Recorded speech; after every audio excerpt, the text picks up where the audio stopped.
Sunday's press conference, Mourinho said the game was far from his mind.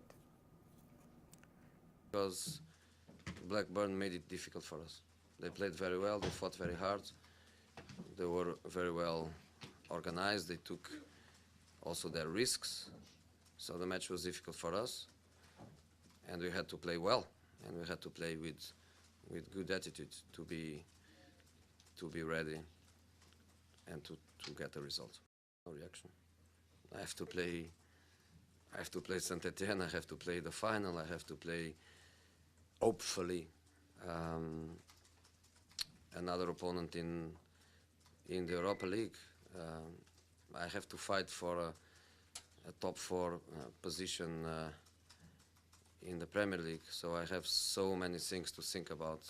Probably Chelsea can only think about that because I think they are champions and they have nothing else to play for. So the FA Cup is something I believe important for them. Paris Saint-Germain have missed the chance to eat into Monaco's lead at the top of the French Ligue 1 table after being held to a 0-0 draw by Toulouse at the Parc des Princes on Sunday. And it's safe to say the players weren't amused by the result. I think we left a lot of our energy in the Barcelona match because that was a big game, a tough game. So it was not difficult, but Toulouse, they did not want much. They only defended. That's all they did. So, if they're happy with that, in fact, they didn't concede, but they won a point. It's not very funny. A proposal by Zambian football authorities to ban discrimination against gays and lesbians has kicked off a dispute over homosexuality, which is illegal in the country and widely seen as immoral. The new draft constitution of the FA of Zambia contains a clause banning discrimination on grounds of sexual orientation, in line with regulations from world governing body FIFA. However, church leaders and senior football figures have attacked the proposal, saying it undermines the country's Christian beliefs. Joe Wilfried Tsonga rallied from a set down against David Goffin to claim his 13th career title at ABN AMRO World Tennis Tournament in Rotterdam. The Belgian applied pressure from the start, and after a single break of serve, Goffin wrapped up the first set 6-4. But 6th seed Tsonga drew on his big match experience to level it up in the second. In the third set, Tsonga swept Goffin aside, racing to a 5-0 lead. Goffin won just one more game before Tsonga served out to win 4-6, 6-4, 6-1, claiming his first ATP title since 2015.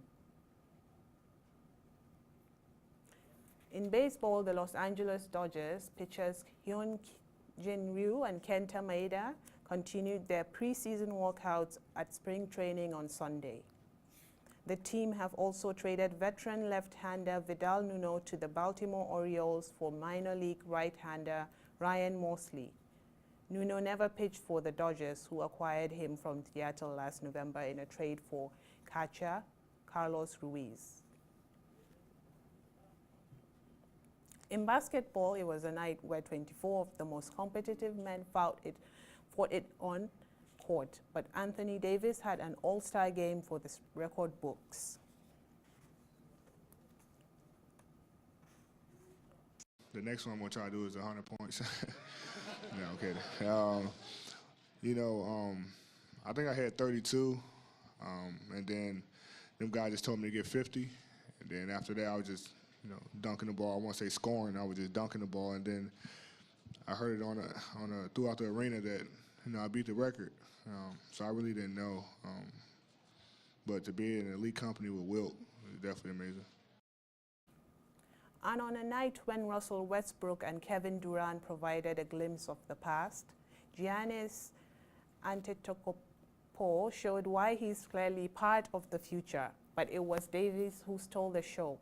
He scored 52 points, 10 more than Wilt Chamberlain's all-star record that had stood for 55 years.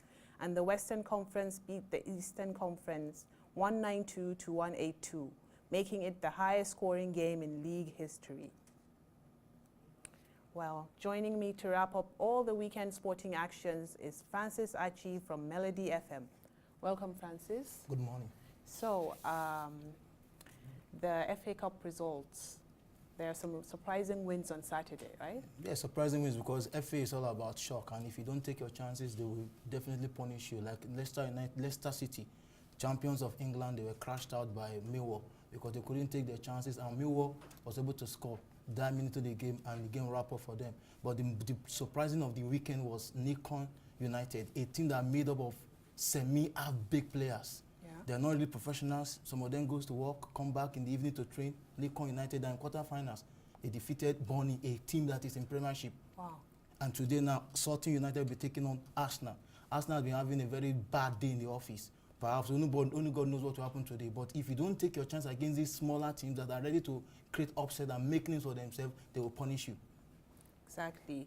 And what about the draws for the quarterfinals? Yeah, the quarterfinals draw is going to be very interesting. Chelsea taking on Manchester United in one of the quarterfinals. And we are playing that game at Stamford Bridge. Chelsea is on top of their game, very good, 60 points in the Premiership, and you are playing Manchester United, the defending champions. The last time Man U visited Stamford Bridge, they were whitewashed, funny.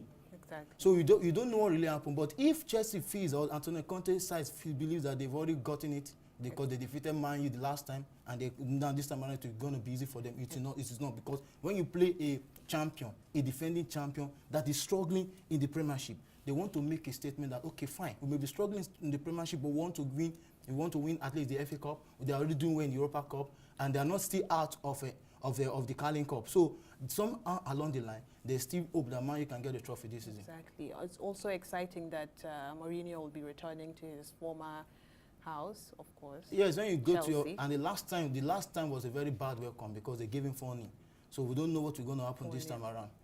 Okay, and what do you think will go on tonight between the Arsenal and Sutton United? I said it before, Arsenal, they are very, most times when it gets to February, March, Arsenal crumbles finally out of the season. But when you are playing a side that is Sutton United, that will be having this kind of inspiration from the heroic exploit of Lincoln United. Say if Lincoln, that is just a non-league side, can get to the quarterfinal. If we get our teams, if we get everything right today, we can also upset Arsenal and also be in the fairy tales of teams that are in the quarterfinals. But I'm sure that Arsenal will not want to lose today.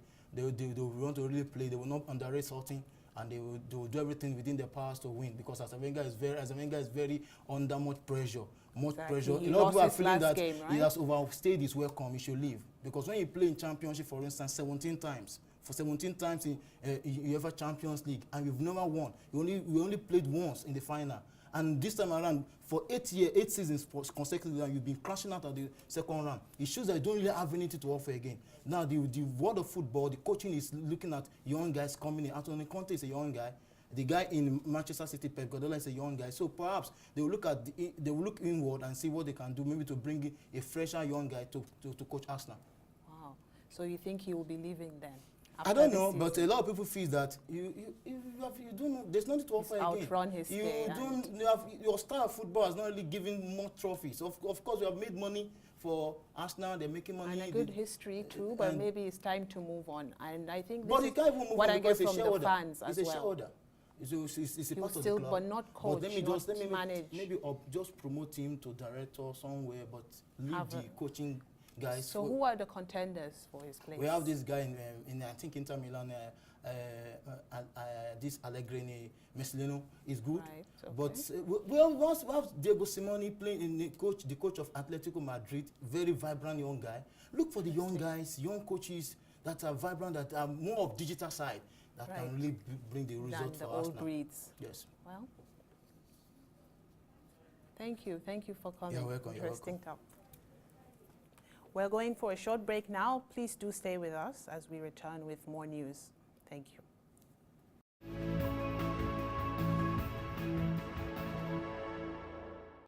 Thinking of banking in Africa? Then think Zenith, one of the biggest in Nigeria, with assets over $16 billion, listed among the 20 most influential brands in the world, and winner of Best Bank in Corporate Governance. The most customer-focused bank in Nigeria. A success built on 3 foundations dedicated to people, technology, service. Zenith Bank, in your best interest.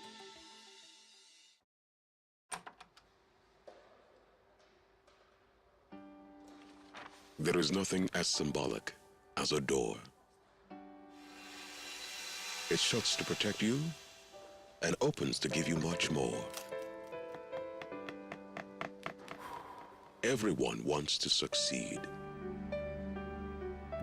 not just count pennies. When life gets tough, I remember a few things. Difficulty and struggles are part of what life brings. Your strength comes from the support around you. A true friend believes in what you do, there to hold your hand through any weather.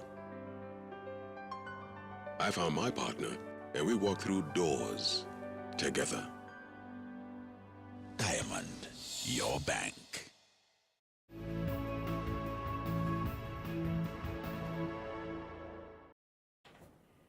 You're with Arise News Now in Abuja, Nigeria, and you're watching This Day Live with me, Hafsat Shinkafi. Let's start with a reminder of our top stories this hour. The offensive on western Mosul takes shape as Iraqi forces recapture surrounding villages. A reward of $100,000 is on offer for the arrest of those behind the bombing in Mogadishu, which killed at least 34 people. And 1 million people face starvation in parts of South Sudan. Plus, gearing up for the Oscars, Moonlight scoops top award at the U.S. Writers Guild.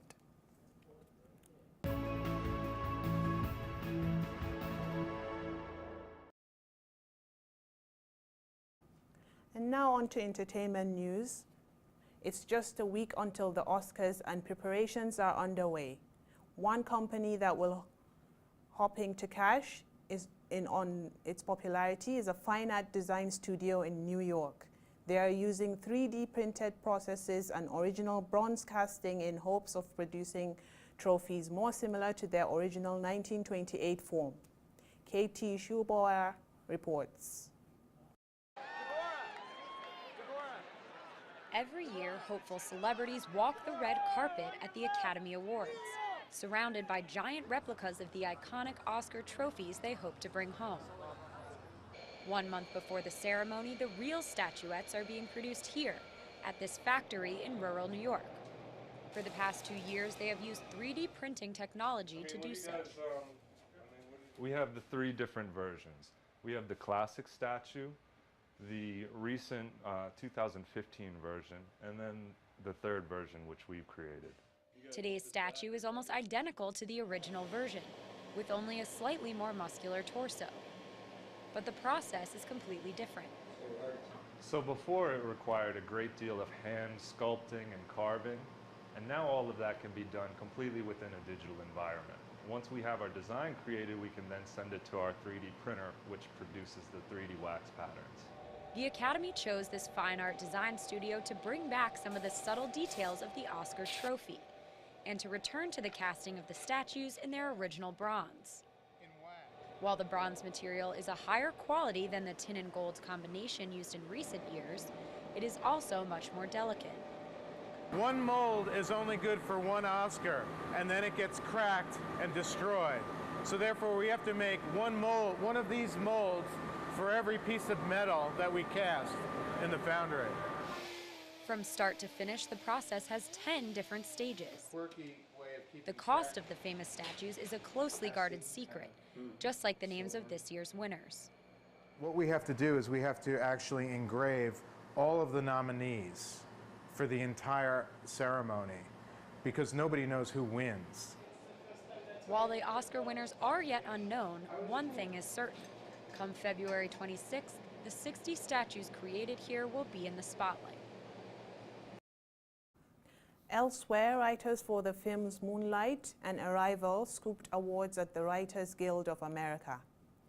Barry Jenkins and Tarell McCraney won the Original Screenplay Award for Moonlight, a drama about a young black Miami man's life and struggle to forge an identity.